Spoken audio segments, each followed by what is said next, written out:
Hello friends, ഇന്നത്തെ എപ്പിസോഡിൽ സത്യഭാമ വീട്ടിലേക്ക് മടങ്ങിയെത്തിയതും വിഷ്ണുവിനെ കാണാൻ കഴിയാത്തതിന്റെ നിരാശയിൽ നിൽക്കുന്ന സത്യഭാമയുടെ രാഘവൻ നായർ കാര്യങ്ങൾ അന്വേഷിക്കുന്നു. ചന്ദ്രബോസ് വിഷ്ണുവിനെ കാണാൻ അനുവദിച്ചില്ല എന്ന് ചോദ്യം കേട്ടപ്പോൾ സത്യഭാമ പറഞ്ഞു, അല്ല, നമ്മുടെ മോൻ തന്നെയാണ് എന്നെ കാണണ്ട എന്ന് പറഞ്ഞത്. അത് കേട്ടതും രാഘവൻ നായർ ദേഷ്യത്തോടെ ചാടി എഴുന്നേറ്റിട്ട് പറഞ്ഞു, ഭാമേ, അങ്ങനെ തന്നെ വേണം. ഇത്രയും നാളും നീ അടക്കി പിടിക്കാൻ ശ്രമിച്ചവനല്ലേ അവസാനം അവൻ നിന്നെ തള്ളി പറഞ്ഞത്. അവന്റെ ജീവിതം ഈ അവസ്ഥയിലാക്കിയത് നീയല്ലേ? സത്യത്തിൽ ഈ കുടുംബത്തെ ഈ അവസ്ഥയിലാക്കിയത് നീ കാരണമല്ലേ എന്ന് ചോദിച്ചപ്പോ സത്യഭാമ ദേഷ്യത്തോടെ രാഘവൻ നായരെ നോക്കി. ഉടനെ രാഘവൻ നായർ പറഞ്ഞു, അതേ ഭാമേ, നിന്റെ ഈ അഹങ്കാരം, ആരെയും നേരിടുമെന്നുള്ള നിന്റെ ഈ ദാർഷ്ട്യവും, ഒരിക്കലും ആരുടെയും മുന്നിൽ കൂസാത്ത നിന്റെ ഈ മനോഭാവവും, എല്ലാവരുടെയും വെറുപ്പ് മാത്രം സമ്പാദിക്കുന്ന നിന്റെ ഇത്തരം പ്രവർത്തികളുമൊക്കെയാണ് ഇന്ന് ഈ കുടുംബം അനുഭവിക്കുന്ന ഈ പ്രശ്നങ്ങൾക്കെല്ലാം കാരണം. ഒരു കാര്യം നീ മനസ്സിലാക്കിക്കോ ഭാമേ, എപ്പോഴും തള്ളിക്കളയുന്ന ആ ശാലിനി മാത്രമാണ് ഇനി നിനക്ക് ആശ്രയമുള്ളൂ. നമ്മുടെ മകൻ പറഞ്ഞത് സത്യം തന്നെയാണ്. ശാലിനി അംഗീകരിക്കാൻ തയ്യാറായാൽ മാത്രമേ ഇനി ഈ കുടുംബത്തിന് സന്തോഷവും സമാധാനവും തിരികെ ലഭിക്കും. ഒരു കാര്യം നിന്നോട് ഞാൻ പറയാൻ ഭാമേ, നീ എത്രയൊക്കെ കിടന്ന് ബഹളം ഉണ്ടാക്കിയാലും എപ്പോഴും നീ പരിഹസിച്ച് പറയാറുള്ള ആ കളക്ടർ പദവി ഉണ്ടല്ലോ, അതുണ്ടെങ്കിൽ മാത്രമേ നമ്മുടെ മകന് ഇനി സുരക്ഷിതനായി പുറത്തിറങ്ങാൻ കഴിയുകയുള്ളൂ. ACP എന്ന് പറയുന്ന ആ ചന്ദ്രബോസിനെ പോലെയുള്ള മർക്കട മുഷ്ടിക്കാരന്റെ മുന്നിൽ പിടിച്ചു നിൽക്കാൻ ശാലിനിക്ക് മാത്രമേ സാധിക്കുകയുള്ളൂ. ഇപ്പോൾ ശാലിനി നേടിയെടുത്ത ആ പദവി, അതിനു മാത്രമേ, ആ സ്ഥാനത്തിന് മാത്രമേ നമ്മുടെ മകനെ പുറത്തു കൊണ്ടുവരാൻ സാധിക്കുകയുള്ളൂ. അതുകൊണ്ട് തന്നെ ഇനിയും നീ ശാലിനിയെ സ്നേഹിക്കണമെന്നോ ശാലിനിയെ സ്വീകരിക്കണമെന്നോ ഒന്നും ഞാൻ പറയുന്നില്ല. പക്ഷെ ഒരു കാര്യം നീ മനസ്സിലാക്കിക്കോ ഭാമേ, ശാലിനിയോടുള്ള ആ വെറുപ്പ് അത് നീ അവസാനിപ്പിക്കണം. എന്നാൽ മാത്രമേ നമ്മുടെ കുടുംബം ആഗ്രഹിക്കുന്ന നമ്മുടെ മകന്റെ തിരിച്ചുവരവ് ഉണ്ടാവുകയുള്ളൂ. ശാലിനി മനസ്സ് വെച്ചാൽ മാത്രമേ ഇനി നമ്മുടെ മകനെ പുറത്തിറക്കാൻ കഴിയൂ എന്ന് പറഞ്ഞ് രാഘവൻ നായർ പോകാൻ തുടങ്ങുമ്പോൾ ഒന്നുകൂടി രാഘവൻ നായർ സത്യഭാമയെ നോക്കിയിട്ട് പറഞ്ഞു, ഭാമേ, ഒരു കാര്യം നീ മനസ്സിലാക്കിക്കോ.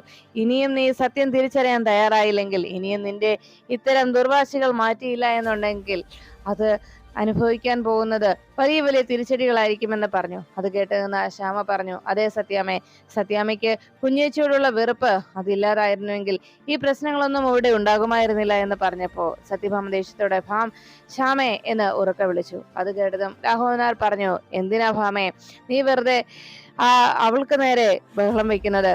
അവൾ പറഞ്ഞത് സത്യമല്ലേ എന്ന് രാഘവനാർ ചോദിക്കുകയും, ഇനി ഈ കുടുംബം നന്നാവാൻ പോകുന്നില്ലെന്നും ഈ കുടുംബം മുടിഞ്ഞു, ഇത് തകർന്നു എന്ന് പറഞ്ഞ് സങ്കടത്തോടെ ഇനി പറഞ്ഞിട്ട് എന്താ കാര്യം എന്ന് പറഞ്ഞ് വിഷമിച്ചുകൊണ്ട് രാഘവനാർ റൂമിലേക്ക് പോകാൻ തുടങ്ങുമ്പോൾ സത്യഭാമ എല്ലാവരോടുമായി ചോദിച്ചു, ഇനി ഞാൻ എന്താ ചെയ്യേണ്ടത്? എന്ത് ചെയ്താലാണ് ഈ പ്രശ്നത്തിനൊരു പരിഹാരം ഉണ്ടാവുന്നത്? നിങ്ങൾ തന്നെ പറ എന്ന് പറയുമ്പോൾ രാഘവൻ നായർ അവിടെ നിന്ന് സത്യഭാമയെ നോക്കിയിട്ട് പറഞ്ഞു, ഞാൻ പറഞ്ഞല്ലോ ഭാമേ, ശാലിനിയെ തിരികെ കൊണ്ടുവരണം. എന്നാൽ മാത്രമേ ഈ പ്രശ്നത്തിന് പരിഹാരം ഉണ്ടാവൂ. അത് കേട്ടതും സത്യഭാമ കലിയോടെ രാഘവൻ നായരെ നോക്കിയിട്ട് വേഗം സിറ്റൗട്ടിലേക്ക് ഇറങ്ങിപ്പോയി. ഇത് കണ്ടതും രാഘവൻ നായർ പറഞ്ഞു, എന്ത് പറഞ്ഞിട്ട് എന്താ കാര്യം? നല്ലത് പറഞ്ഞാൽ തലയിൽ കയറില്ലെങ്കിൽ പിന്നെ പറഞ്ഞിട്ടെന്താ എന്ന് പറഞ്ഞ് രാഘവൻ നായരും വിഷമത്തോടെ റൂമിലേക്ക് മടങ്ങി. സത്യഭാമ സിറ്റൗട്ടിലേക്ക് വന്നതും വിഷ്ണു തന്നോട് പറഞ്ഞ കാര്യങ്ങൾ സത്യഭാമയുടെ മനസ്സിനെ അലട്ടിക്കൊണ്ടിരുന്നു. ഈ മുഖം എനിക്ക് കാണണ്ടെന്നും എന്റെ ജീവിതം തകർത്തത് നിങ്ങളാണെന്നും ഇനി നിങ്ങളെ എനിക്ക് കാണണ്ട, എന്റെ ശാലിനിയെ അംഗീകരിക്കാതെ ഇനി നിങ്ങളുടെ മുഖം എനിക്ക് കാണണ്ട എന്ന് പറഞ്ഞ് വിഷ്ണു ദേഷ്യപ്പെട്ട കാര്യങ്ങൾ ഓരോന്നും സത്യഭാമ ഓർമ്മിച്ചു. പെട്ടെന്ന് വിഷ്ണുവിനെ കുറിച്ച് ചിന്തിച്ചതും സത്യഭാമ ചിന്തിച്ചു, അല്ല, ഇതിനോടകം അവൻ ഭക്ഷണം വല്ലതും കഴിച്ചിട്ടുണ്ടാവുമോ?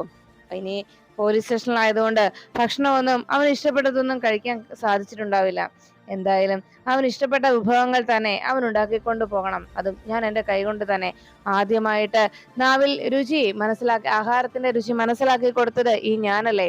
അതുകൊണ്ട് തന്നെ എൻ്റെ മോന് ഇന്ന് ഞാൻ എൻ്റെ കൈകൊണ്ട് തന്നെ ഉണ്ടാക്കിയ ഭക്ഷണം ഞാൻ കൊണ്ടുപോയി കൊടുക്കും. ഓരോരുത്തരും നല്ല വിഭവങ്ങൾ ഉണ്ടാക്കി കൊടുക്കുന്നതിൻ്റെ രുചിയെക്കുറിച്ച് ഇവിടെ വന്ന് എന്നോട് അവൻ പറയാറുണ്ട്.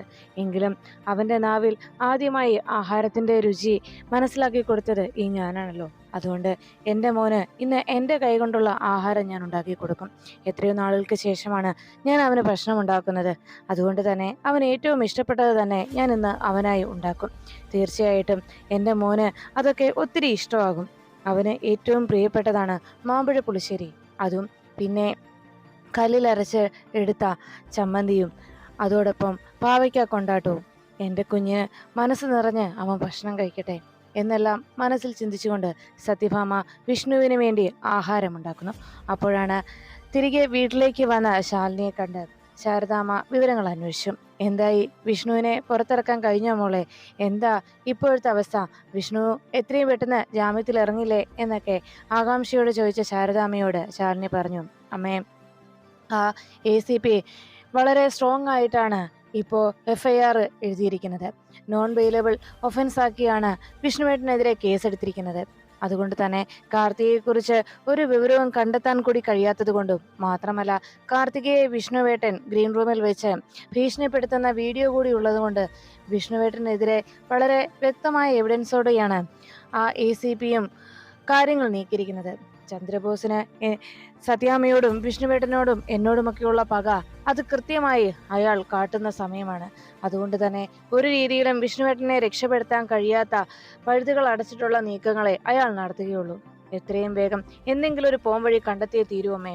എങ്ങനെയെങ്കിലും വിഷ്ണുവേട്ടനെ പുറത്തിറക്കണം. ഈ ഒരു തെറ്റ് വിഷ്ണുവേട്ടൻ ചെയ്തിട്ടില്ല എന്നതിൽ യാതൊരു സംശയവുമില്ല.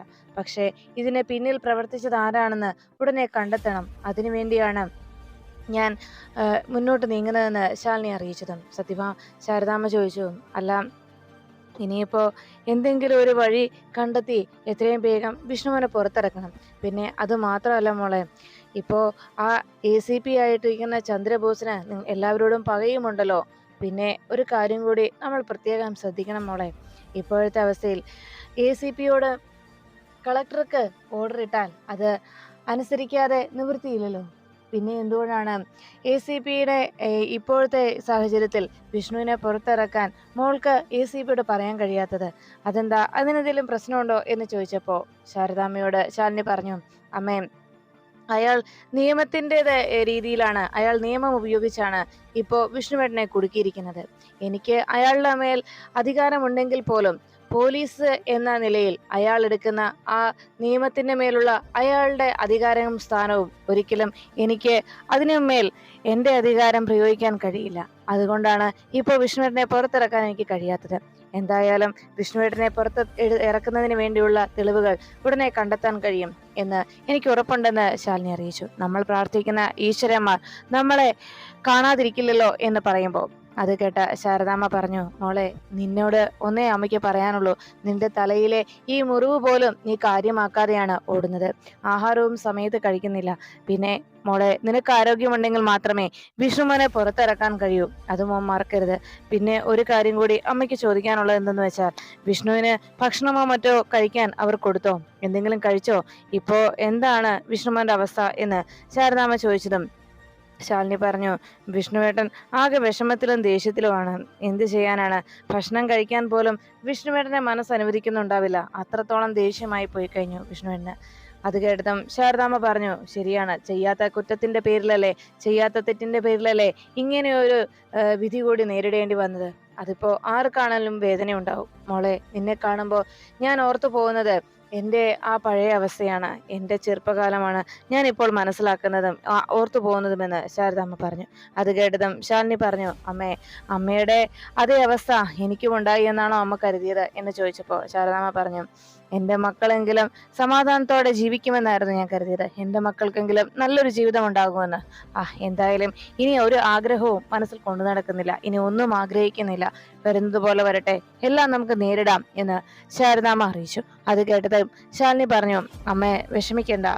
അമ്മയുടെ അതേ അവസ്ഥയിലൂടെ ഞാൻ കടന്നു പോകുന്നെന്ന് പറഞ്ഞെങ്കിലും ഇപ്പോ അതിലൊരു ചെറിയൊരു വ്യത്യാസമുണ്ട്. അന്ന് അച്ഛൻ ജയിലിലൊന്നും ആയിരുന്നില്ലെങ്കിൽ പോലും അച്ഛന് നമ്മളുടെ അരികിലേക്ക് വരാൻ പോലും കഴിയാത്ത അവസ്ഥയിലായിരുന്നല്ലോ. പക്ഷെ ഇവിടെ ഒരു വ്യത്യാസമുണ്ട് എന്ന് വെച്ചാൽ വിഷ്ണുവേട്ടൻ ലോക്കപ്പിലാണ്. അരികിലില്ലെങ്കിലും വിഷ്ണുവേട്ടൻ ലോക്കപ്പിലെങ്കിലും ഉണ്ടല്ലോ എന്ന് എനിക്ക് സമാധാനിക്കാം. അമ്മ വിഷമിക്കാതെ, എല്ലാം ശരിയാകും. ഈശ്വരൻ നമ്മളെ വെറുതെ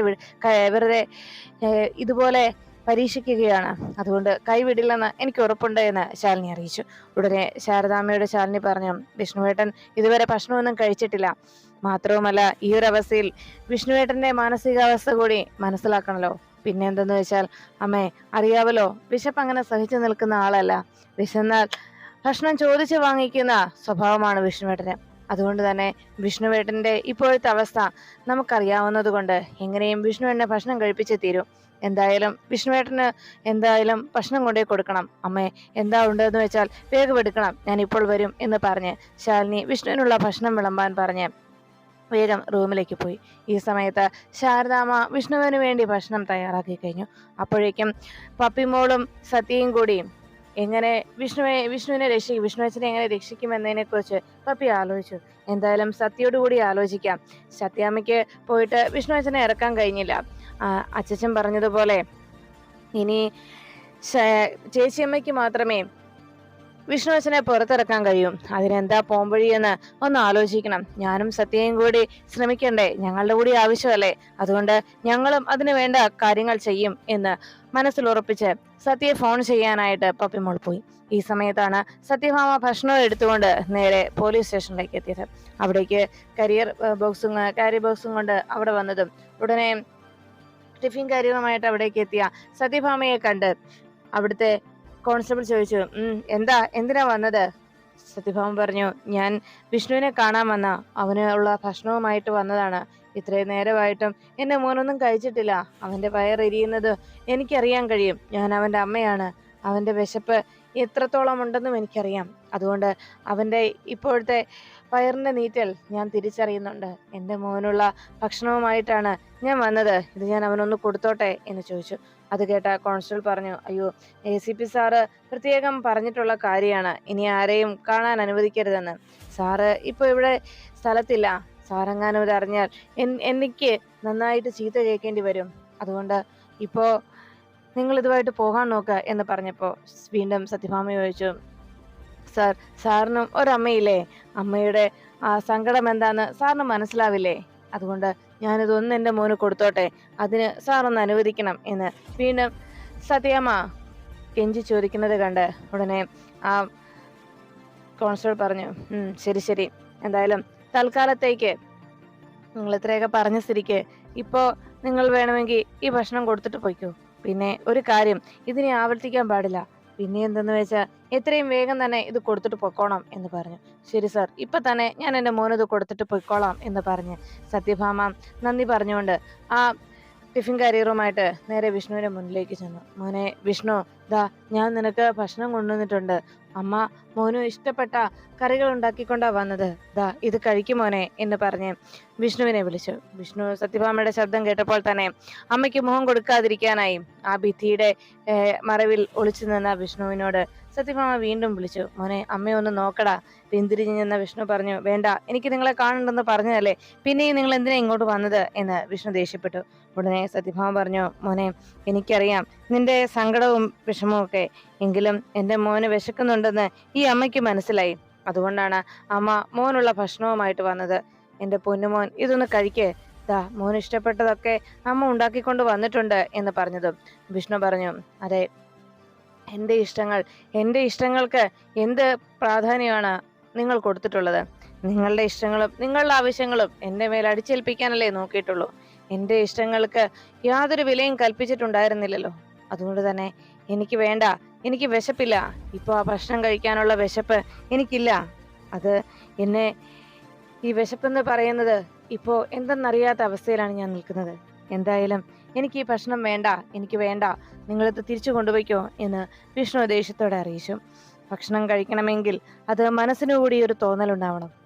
ഇപ്പോൾ ഈ ഭക്ഷണം കഴിക്കാനുള്ള വിശപ്പ് എനിക്കില്ല എന്ന് വിഷ്ണു ദേഷ്യത്തോടെ സത്യഭാമയോട് പറഞ്ഞു. ഉടനെ സത്യഭാമ അവിടെ നിന്ന് കോൺസ്റ്റബിളിനോട് പറഞ്ഞു, അതെ, അവൻ ഇപ്പൊ വിശപ്പില്ലെന്നാ പറഞ്ഞത്. എന്നാ എൻ്റെ മോന് വിശക്കുമ്പോൾ ഇതൊന്ന് എടുത്തു കൊടുത്തേക്കണം, ഞാനിത് ഇവിടെ വെച്ചിട്ട് പോയിക്കോളാം എന്ന് കോൺസ്റ്റബിളിനോട് പറഞ്ഞ് ആ ടിഫിൻ കാരിയർ അവിടെ വെക്കുന്നു. ഇത് കണ്ട ഉടനെ വിഷ്ണു ദേഷ്യത്തോടെ പറഞ്ഞു, അവരോട് ഇത് എടുത്തോണ്ട് പോകാൻ പറ, എനിക്ക് വേണ്ട, എനിക്കിതൊന്നും വേണ്ട, ഞാൻ പറഞ്ഞല്ലോ, ഇത് അവരോട് എടുത്തോണ്ട് പോകാൻ പറ എന്ന് പറഞ്ഞ് ദേഷ്യപ്പെട്ടു. ഉടൻ തന്നെ ആകെ വിഷമത്തോടെ ടിഫിൻ കാരിയർ എടുത്തോണ്ട് പോകാൻ പറഞ്ഞ് വിഷ്ണു ദേഷ്യപ്പെടുന്നത് കണ്ട് സത്യഭാമ നോക്കി. ഉടനെ വിഷ്ണു പറഞ്ഞു, എനിക്കിത് വേണ്ടെന്ന് ഞാൻ പറഞ്ഞു, നിങ്ങളോട് ഇവിടെ വരരുതെന്ന് ഞാൻ പറഞ്ഞു. ഇനിയും ഇതിവിടെ വെച്ചിട്ട് പോയാൽ ഇതായിരിക്കില്ല എൻ്റെ പ്രതികരണം. മര്യാദയ്ക്ക് നിങ്ങൾ ഇത് എടുത്തോണ്ട് പോ എന്ന് പറയുമ്പോൾ അത് കേട്ട കോൺസ്റ്റബിൾ പറഞ്ഞു, അതെ, നിങ്ങൾ ഇവിടെ കിടന്ന് വഴക്കുണ്ടാക്കിയൊന്നും വേണ്ട. നിങ്ങൾ അമ്മയും മകനും ഇവിടെ ഇവിടുന്ന് ബഹളം ഉണ്ടാക്കുന്നത് കേട്ട് ACP സാർ എങ്ങാനും വന്നാൽ എൻ്റെ പണി പോകും. അതുകൊണ്ട് ദയവേത് നിങ്ങളുടെ മകന് വിശക്കുന്നില്ലെന്നല്ലേ പറഞ്ഞത്? അവന് വിശപ്പുണ്ടാകുമ്പോൾ അവൻ തന്നെ ഭക്ഷണം കഴിച്ചോളും.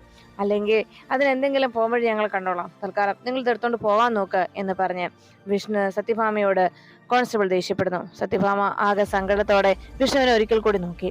വിഷ്ണു നോക്കാൻ പോലും കൂട്ടാക്കാതെ അങ്ങ് നിൽക്കുമ്പോൾ ഉടനെ കോൺസ്റ്റബിളിനോട് പറഞ്ഞു, ശരി, ഞാനിത് കൊണ്ടുപോയിക്കോളാം സാർ എന്ന് പറഞ്ഞ് സത്യഭാമ അവിടെ ഇരുന്ന ആ ടിഫിൻ ബോക്സ് എടുത്തു.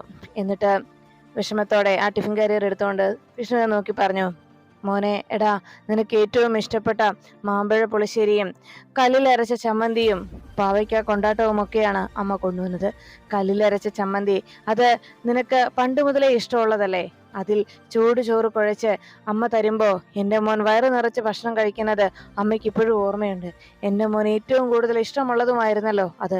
അതുകൊണ്ട് തന്നെ അമ്മ ഇന്ന് എൻ്റെ മോന് വേണ്ടി അമ്മ തന്നെ ഉണ്ടാക്കിയതാണ്. അമ്മയുടെ കൈകൊണ്ട് ഉരുട്ടിയ, അമ്മയുടെ കൈകൊണ്ട് ചമ്മന്തി കൂട്ടി ഇളക്കിയ ചോറുമായിട്ടാണ് അമ്മ വന്നത്. എൻ്റെ മോന് അത് വേണ്ടെന്ന് പറഞ്ഞല്ലോ. അതിൻ്റെ വേദന അമ്മയുടെ മനസ്സിനെ വല്ലാതെ നീറ്റുന്നുണ്ട് എന്ന് സത്യഭാമ വിഷമത്തോടെ വിഷ്ണുവിനോട് പറഞ്ഞു. അങ്ങനെ പറഞ്ഞുകൊണ്ട് ആ ടിഫിൻ കരിയറും കയ്യിലെടുത്ത് സത്യഭാമ സ്റ്റേഷന് പുറത്തേക്ക് ഇറങ്ങുന്നു. ഈ സമയത്ത് വിഷ്ണു മനസ്സിൽ പറഞ്ഞു, അമ്മ എന്നോട് ക്ഷമിക്കണം. എനിക്കിങ്ങനെയൊക്കെ അമ്മയോട് പറയുകയും പ്രവർത്തിക്കുകയും ചെയ്യേണ്ടി വരുന്നത് അമ്മയുടെ മനസ്സ് ഇനിയെങ്കിലും ഒന്ന് തുറക്കാനാണ്. എന്നെയും എൻ്റെ ശാലിനിയെയും ഒന്നിപ്പിക്കാനും അമ്മ എന്നെ മാത്രമല്ല സ്നേഹിക്കേണ്ടത്, എന്നെ സ്നേഹിക്കുന്നത് പോലെ ഞാൻ സ്നേഹിക്കുന്ന എൻ്റെ ശാലിനിയെയും അമ്മ സ്നേഹിക്കണം. അതിനുവേണ്ടി മാത്രമാണ് അമ്മയോട് ഞാൻ ഇങ്ങനെ ദേഷ്യപ്പെടുന്നതും ഇങ്ങനെ പെരുമാറുന്നതും. ഇനിയും അമ്മയുടെ താളത്തിനൊത്ത് തുള്ളിയാൽ, ഇനിയും അമ്മയുടെ ഇഷ്ടത്തിനൊപ്പം ഞാൻ നിന്നാൽ, അമ്മയുടെ വാശിക്കൊപ്പം ഞാൻ നിന്നാൽ അത് എൻ്റെ ജീവിതത്തെ തന്നെ തകർത്ത് കളയുന്നതായി പോകും. അങ്ങനെ ആലോചിച്ചുകൊണ്ട് വിഷ്ണു നിൽക്കുമ്പോൾ സത്യഭാമ പടിയിറങ്ങുന്ന നേരത്ത് സത്യഭാമയുടെ മനസ്സിലേക്ക് കടന്നു വന്ന് വിഷ്ണു പറഞ്ഞ വാക്കുകളായിരുന്നു, ഇനിയും നിങ്ങളുടെ വാശിക്ക് വേണ്ടി തകർത്ത് കളയാൻ ഇനി എനിക്കൊരു ജീവിതമില്ല എന്ന് വിഷ്ണു സങ്കടത്തോടെ പറയുകയും അതുകൊണ്ട് ഈ ഭക്ഷണം എനിക്ക് വേണ്ടെന്ന് പറയുകയും ചെയ്തതും സത്യഭാമ വിഷ്ണുവിനോട് പറഞ്ഞത്, ഞാനിപ്പോൾ വളരെ വിഷമത്തോടെയാണ് ഈ ഭക്ഷണവുമായിട്ട് പോകുന്നത്. ഇപ്പോൾ എനിക്കൊരു പ്രാർത്ഥന മാത്രമേ ഉള്ളൂ. എൻ്റെ മോൻ ഇവിടെ നിന്ന് പുറത്തിറങ്ങുന്ന കാഴ്ചയെ അമ്മയ്ക്ക് കാണണം. അതുവരെ ഈ ഇടിക്കുന്ന ഈ ഹൃദയം നിലച്ചു പോകരുതേ എന്ന്, അതുവരെ എൻ്റെ ഹൃദയത്തിൻ്റെ ഇടിപ്പ് നിലയ്ക്കല്ലേ എന്ന്. എൻ്റെ മോൻ ഇവിടെ നിന്ന് പുറത്തിറങ്ങുന്ന കാഴ്ച കണ്ടതിന് ശേഷം ഈ അമ്മയുടെ ഹൃദയമിടിപ്പ് അവസാനിച്ചാലും പ്രശ്നമില്ല എന്ന് സത്യഭാമ പറഞ്ഞതെല്ലാം ഓർത്തുകൊണ്ട് വിഷമത്തോടെ സത്യാമ്മ ആ സ്റ്റേഷന് പുറത്തേക്ക് ഇറങ്ങുകയും വിഷ്ണു അതോർത്ത് സത്യാമ്മ പറഞ്ഞ വാക്കുകൾ ഓർത്ത് സങ്കടത്തോടെ ആ സെല്ലിലും ഇരുന്നു. അപ്പോഴാണ് കളക്ടറുടെ കാറ് പോലീസ് സ്റ്റേഷന് മുന്നിലേക്ക് വന്ന് നിൽക്കുന്ന കാഴ്ച സത്യഭാമ കണ്ടത്. കാറിൽ നിന്ന് ഇറങ്ങിയ ശാലിനി കയ്യിൽ ആ ടിഫിൻ കരിയറുമായിട്ട് സ്റ്റേഷനിലേക്ക് നടന്നു വരുന്നതും സത്യഭാമ ഞെട്ടലോടെ നോക്കി. ശാലിനിയുടെ കയ്യിലിരിക്കുന്ന ആ ടിഫിൻ കരിയറും താൻ കൊണ്ടുവന്ന ടിഫിൻ കരിയറും അത് വിഷ്ണു വേണ്ടെന്ന് പറഞ്ഞ് തന്നെ തിരിച്ചയച്ചത് ശാലിനി കാണാതിരിക്കാൻ. ശാലിനി അങ്ങനെ കണ്ടാൽ അത് തനിക്ക് കൂടി ഒരു കുറച്ചിലായി പോകുമെന്നുള്ള ആ ഒരു ബോധവും ആ സ്വയമുള്ള അഹങ്കാരം ശാലിനിയുടെ മുന്നിൽ എന്നും ജയിച്ചു നിൽക്കാൻ വേണ്ടി ആഗ്രഹിച്ച സത്യഭാമയ്ക്ക് അത് വലിയൊരു തോൽവിയായി മാറുമെന്നുള്ള മനസ്സിന്റെ അത്തരത്തിലുള്ള ചിന്തയും കാരണം സത്യഭാമ ശാലിനിക്ക് മുഖം കൊടുക്കാതിരിക്കാനായി വേഗം ശാലിനിയുടെ കണ്ണിൽ പെടാതിരിക്കാൻ ആ സ്റ്റേഷന് പിന്നിലേക്ക് മാറി നിൽക്കുന്നു.